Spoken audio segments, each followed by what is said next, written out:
This is the MG4, now available for sale in New Zealand. In this review, I'll be checking out its looks, interior, taking it for a drive over various conditions, checking out the technology, some things I don't like so much about the car, and then summing up why I think this is going to be a real winner for MG.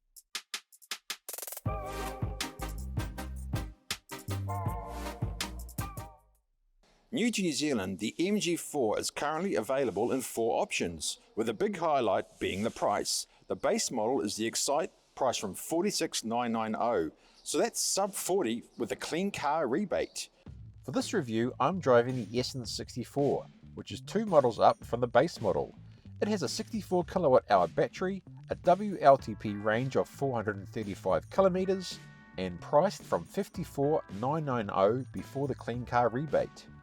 Extra features include the fabric and PU leather seats, twin aero rear spoiler which helps make the car really stand out, 360-degree camera, slightly bigger alloy wheels, and 0 to 100 in 7.2 seconds compared to the base model Excite 51 of 7.7 seconds.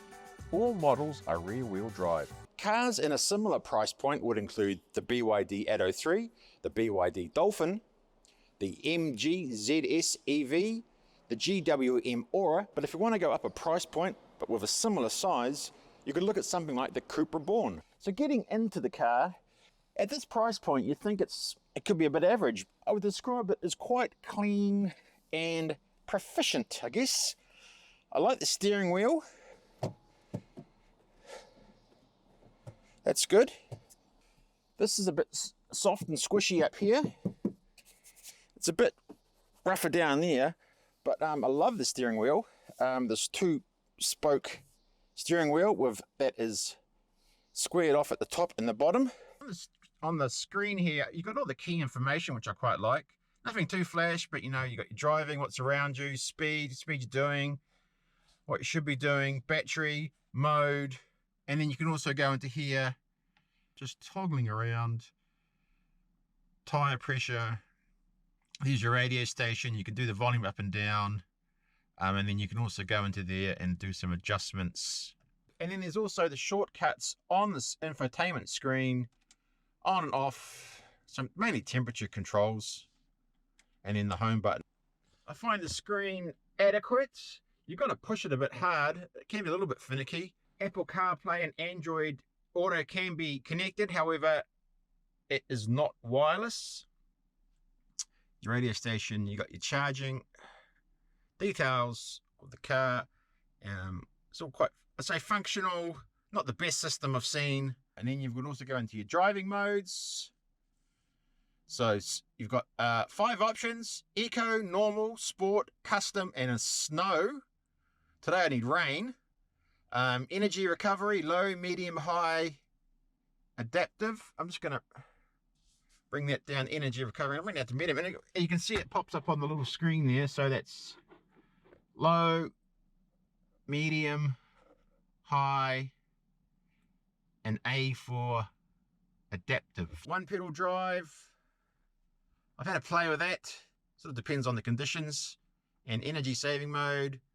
MG Pilot. So this is the highest spec. So you get a lot of extra features. Traffic recognition, lane keeping assist, and then you've got the shortcuts which you can use. If I bring that up,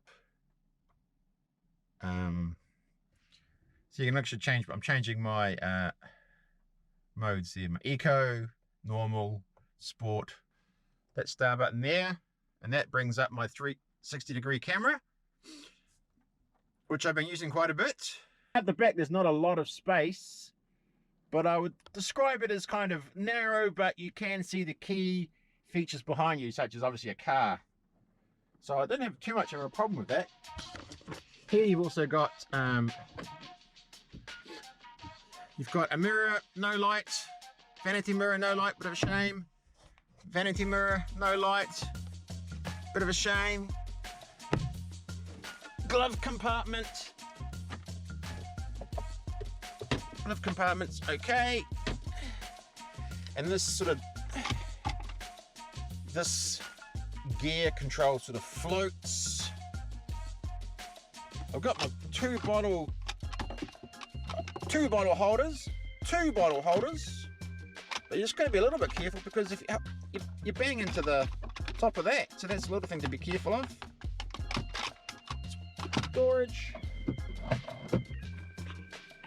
Storage, it's nice and solid,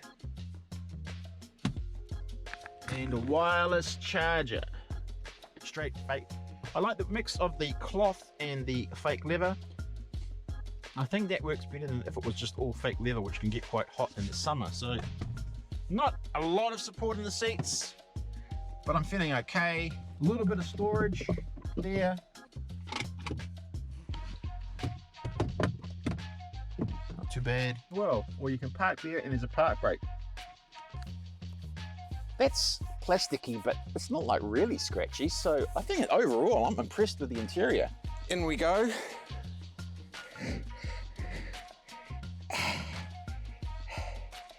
It's a little bit tight. However, once I've got my legs where I want them, I've got plenty of back support, so the angle's not too bad.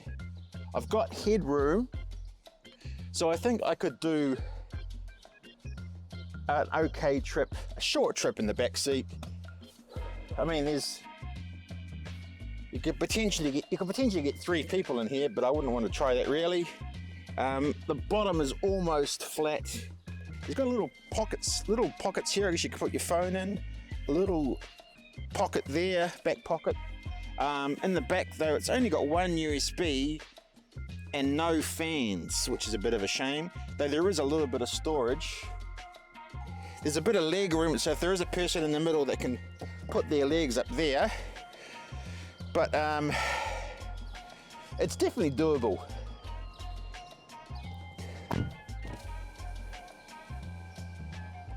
And the window goes all the way down. So I'm on the motorway. Not much, I'm not really picking up just a little bit of road noise. I think it's pretty quiet actually. It's I'd actually just say a pleasing little bit of noise if I open the window. Even that's not too bad. I do like a few features. I like the safety features. The screen here is easy to read. With this squared off steering wheel, it does make it easier to see the screen. Sometimes with a car you can't see the screen, but it's functional. I like the functions. I can see there's a car ahead of me. I like the security of the safety of the little light when there's a car going past, which a lot of cars have, but it's nice. So this screen is also quite clear. But I would like the words just to be a bit bigger. It's a little bit laggy and you've got to really press it. I'm now going to test out some windy roads to see how that goes. I've got my settings in, I've got my drive mode in normal. I might go to sports mode for my drive mode. You've got to be quite direct on the screen. Recovery, I'm going to put that into high just for laughs.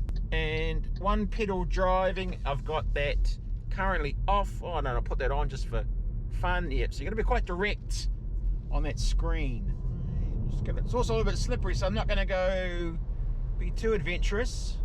One thing you do notice is that it is hugging the road pretty well. I've driven a lot of SUVs lately, so they're much bigger, setting higher up, and this is much more hugging on the ground. Steering feels nicely balanced, so I think that's pretty good. Windy roads, I'm feeling pretty relaxed and comfortable. This side pillar, fine. Out the back though, the C pillar though, that is quite extensive. That's quite large. It's quite a nice drive. I guess really, it's a nice drive. No frunk. It's an EV purpose built, but there's no frunk. But a dinky little windscreen wiper, and it's got a nice effect on the lights when they come on, which we'll try to get later.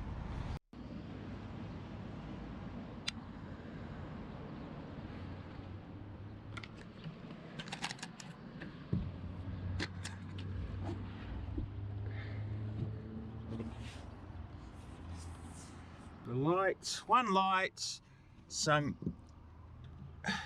tether points, little bit of storage there. Storage. Summing up, I think this is a great car. I think it's going to sell a lot. There's going to be a lot of sales of it.